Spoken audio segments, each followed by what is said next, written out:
Assalamu alaikum, hörmətli televizor görgücülər. Görüb atqanınla Erkin Asiya Radiosu Tor televiziyasının həftəlik xəbərlər proqramısı. Programımız xoş gəldinglar. Məzkur proqramımızda muşu bir həftə jarayonida radiomuzda anlatılğan Uyğurlarga münasibətlik bir qism mühim xəbərlərni əsiltib ötdümiz. Tövəndə diqqətinizlə təfsilatı da bolsun, mən Erkin. Mən Gülçehrə. Məlum bo'lishicha, Xitoy Ma'rif Ministrligi maxsus uqtirish chiqarib, 3 xil kuchlarning maktab muhitiga singib kirishni cheklash uchun ichkiridagi Xitoy o'lkalarida o'qiyotgan Xinjianglik o'quvchilarning 2018 yillik yozlik ta'til mezgilida jazman yurtiga qaytishni belgilagan. Aloqador uchurlarda ko'rsatilishicha, yurtlarga qaytgan Uyg'ur o'quvchilar siyosiy jihatda baholashdan o'tishi va bu vaqtdagi baholash isbotlarini maktabga elib kelishi lozim ekan. Analizchilar bu vaqtda fikr bildirib, bu hol Uyg'urlar diyoridagi siyosiy kontrollikning maxsus Uyg'urlarga qartilganligini ko'rsatadi dedi.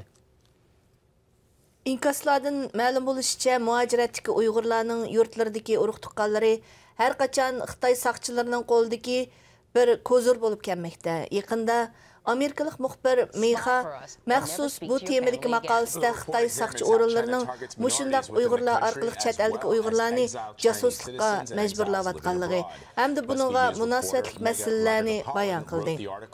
Maqolada ko'rsatilishicha, Xitoy hukumatı garchi chet eldagi Uyg'urlarning faoliyatlariga uncha qiziqib ketmasa-mu, chet eldagi Uyg'urlarni jasuslikqa zo'rlagandek qiyofatda ish ko'rib, Uyg'ur jamiyatiga gumon urug'i chechib etish hamda ularni texmi qo'rqitishni maqsad qilgan ekan. Jurnalist Meyxa maqolasida bundaq konkret misollarni ko'rsatgan. Amerikadagi Uyg'ur faoliyatchilaridan Ömer Qanat bu vaqtda so'z qilib, Xitoy mushu usul orqali chet ellardagi Uyg'urlarni yipdak boshqarishni istamoqda dedi. Xitoy, Rossiya, Pokiston qatorliq 3 davlatning Birlashgan Davlatlar Tashkiloti kishilik huquq kengashida o'tirg'a qo'ygan kishilik huquq faoliyatchilarining BDTda so'zlashni kontrol qilish haqidagi loyihasi 6-iyul kuni ovozga qo'yilib rad qilindi. Xitoy vakillarining Dunyo Uyg'ur qurultiyi xodimlarini BDT binosiga yaqin keltirmaslik haqidagi talabimi Amerika va boshqa davlat vakillarining kuchli qarshiligiga duch kelgan. Dunyo Uyg'ur qurultiyining raisi Dolqin Aysa apandi bu haqda radiomizga so'z qilib, haqqoniy ravishda Uyg'ur da'vosi qisman egizbashliklarga duch kelsimi, oxiri cho'qim g'alaba qiladi dedi. 2017 yılının axırda Tayland musafirlar mərkəzindən keçib Malaysiya chegarasiga kirgan 11 nəfər Uyğur musafir yaqında Malaysiya sot məhkəməsiga çağırılgan.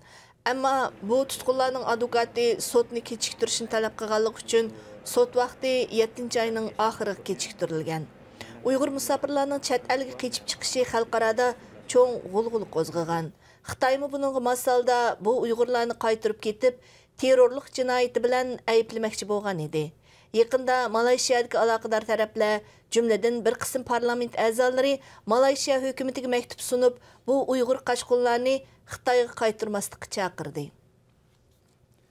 Germaniya bilan Xitoy orasidagi iqtisodiy taraqqiyot dialogining oldi keynida Germaniyadagi Uyg'ur tashkilotlari Xitoyga qarshi norozilik namoyish tashkillash, shuningdek bir qism axborot vositalariga ma'lumot berish orqali Uyg'urlar duch kelayotgan og'ir vaziyatni anglatgan. Suhbat arifasida Germaniyadagi Ilhom To'xta guruhining mas'uli Anvarjon apandi Xitoy raisi Shi Jinpingga ochiq xat e'lon qilgan. Shuningdek, Germaniya bosh ministri Angela Merkel xonimga maktub yo'llab, uningdan suhbat jarayonida Uyg'ur masalasini o'tirg'a qo'yishni talab qilgan. Xitoy bosh ministri Li Keqiang suhbat uchun Germaniyaga yetib kelganda, Germaniyadagi Uyg'urlar uningga qarshi norozilik namoyish o'tkazgan. Xitoy hukumatining Uyg'urlar diyoridagi siyosiy kontrollik va bostirish siyosatlari borgan-sari xalqaro jamoatning zo'r diqqatini qo'zg'ab kelmoqda. Mush bir hafta ichida Amerikadagi axborot vositalari va har qaysi aqllar ombiri Uyg'urlar diyoridagi siyosiy vaziyat bo'libmi, o'rganish markazlari nomida mavjud bo'lib atgan yig'ilish lagerlari haqida ko'plab maqolalarni e'lon qilib, dunyo jamoatchiligiga Uyg'urlar haqida texmi tafsili ma'lumotlar berdi.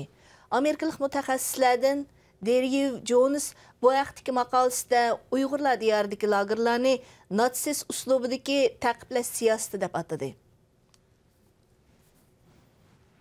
Hörmətli televizor görgücülər, yuqorida Erkin Asiya Radiosu Tor televiziyasının həftəlik xəbərlər proqramısını gördünüz. Kelər həftə görüşəyilik. Xeyr xoş. Xeyr xoş.